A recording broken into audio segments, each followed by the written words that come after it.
आता आपल्या आवडत्या मालिकेचे संपूर्ण भाग मालिका प्रसारित झाल्यानंतर लगेचच पाहू शकता फक्त सन नेक्स्ट वर. भारतातील प्रेक्षकांसाठी मोफत सेवा. तुझ्यावर कोणीतरी रेप केला.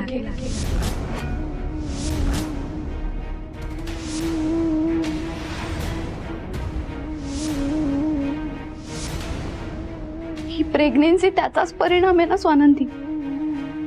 तुझी तब्येत बिघडते पण तू अशा अवस्थेत असल्यामुळे तुला कळतही नव्हतं.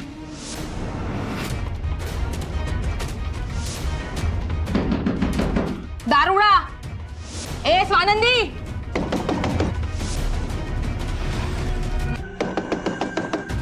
दारुडा.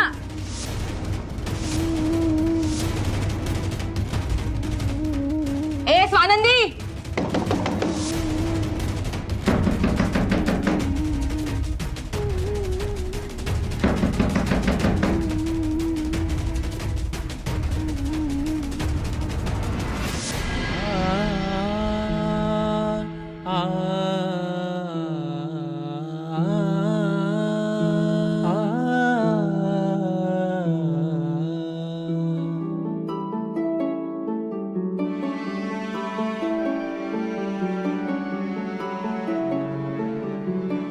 म्हणे मगाशी जो घडला तो काय प्रकार होता?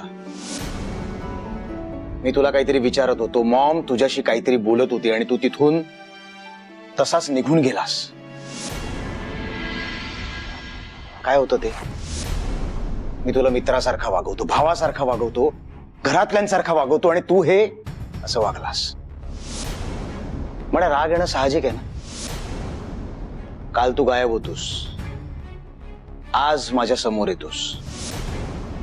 पण आता मी तुला प्रश्न विचारतोय, तू कुठं गेला होतास? तर उत्तर द्यायला टाळाटाळ करतोयस. कुठे गेला होतास? चल मी तुला स्पष्ट विचारतो. स्वानंदीला भेटायला गेला नव्हतास ना? तिलाही फोन केले, उचलले नाहीत तिने. तूही नाही उचललेस.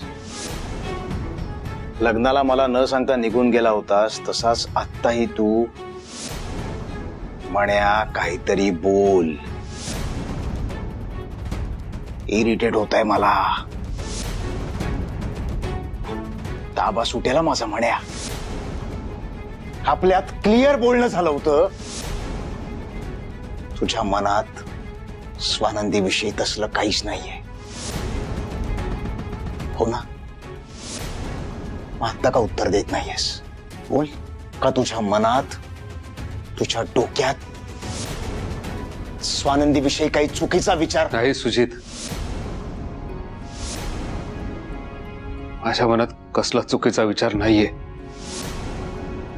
मी नाही चुकीचं वागलोय. मी काही चुकीचं केलं नाहीये.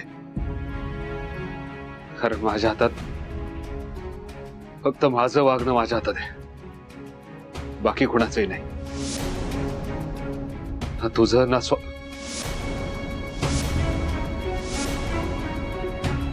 कुणाचंच नाही. कोणी कितीही चुकीचं केलं तरी त्याला मी काही करू शकत नाही. ते माझ्या हातात नाहीये. मी कधी तुझ्या बाबतीत इंटरफेअर केला नाहीये, करणारही नाही. माझा अधिकार नाहीये तो. आणि मला माहिती आहे सुजित, तू साहेबांनी मला घरच्यासारखं वागवलंय. मला माझ्या लिमिट्स माहिती आहे. आणि तुझ्याच बाबतीत नाही सुजित, इन जनरल बोलतोय. मला माझ्या लिमिट्स माहिती आहे. मी त्या क्रॉस करणार नाही. करायलाही नको.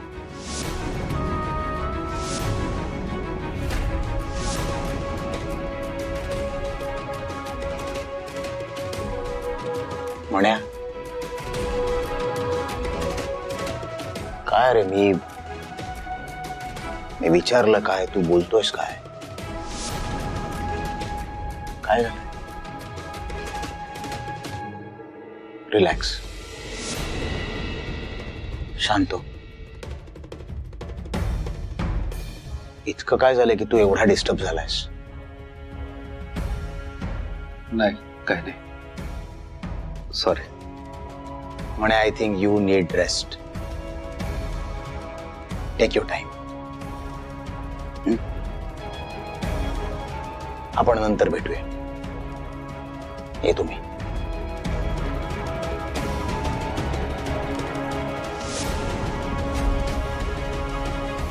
ए स्वानंदी, काय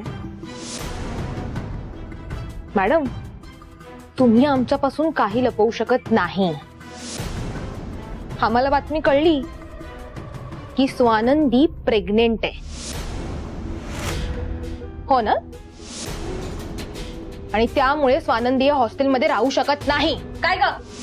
बोला ना, बोला ना पटापट. ऐकताय ना काय बोलतायत मुली? प्रेग्नेंट अजिबात नाही राहू शकत. शिखा बोलते ते बरोबर आहे मॅडम. एक मिनिट. स्वानंदी प्रेग्नेंट आहे ह्याचा तुमच्याशी काही संबंध नाहीये, कळलं शिखा?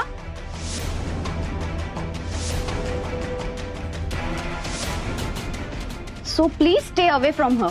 अरे संबंध कसा नाही? आमचे आई वडील आम्हाला इथे राहायला पाठवतात या विचाराने या हॉस्टेलमध्ये सभ्य आणि सुसंस्कृत मुली राहतात. आणि काय काय गावठी, लग्न नाही झालं ना तुझं अजून? प्रेग्नेंट कशी राहिलीस ग? हा, लाज नाही वाटली तुला? शिखा, तुला किती वेळा सांगायचं, none of your business. Okay, so please. ए जेसी, तू मध्ये मध्ये बोलू नको. हा, हे तोंड काळं करतो चाललं का तुला? अगं बोला ना. तुझी लायकी आहे का इथे राहायची मुळात?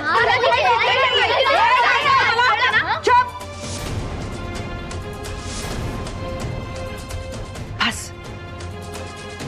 हा असा गोंधळ घालून तुम्ही हॉस्टेलची शांतता भंग करताय.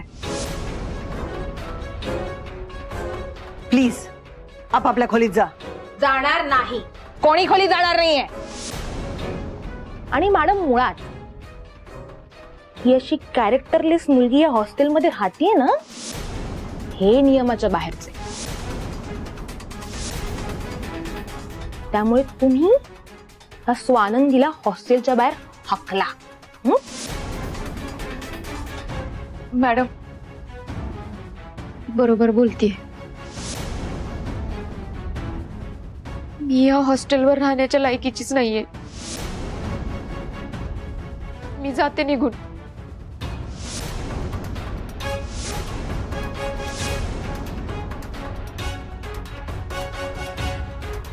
स्वानंदीला मी वचन दिलंय, तिला या हॉस्टेलमधनं मी बाहेर नाही काढणार.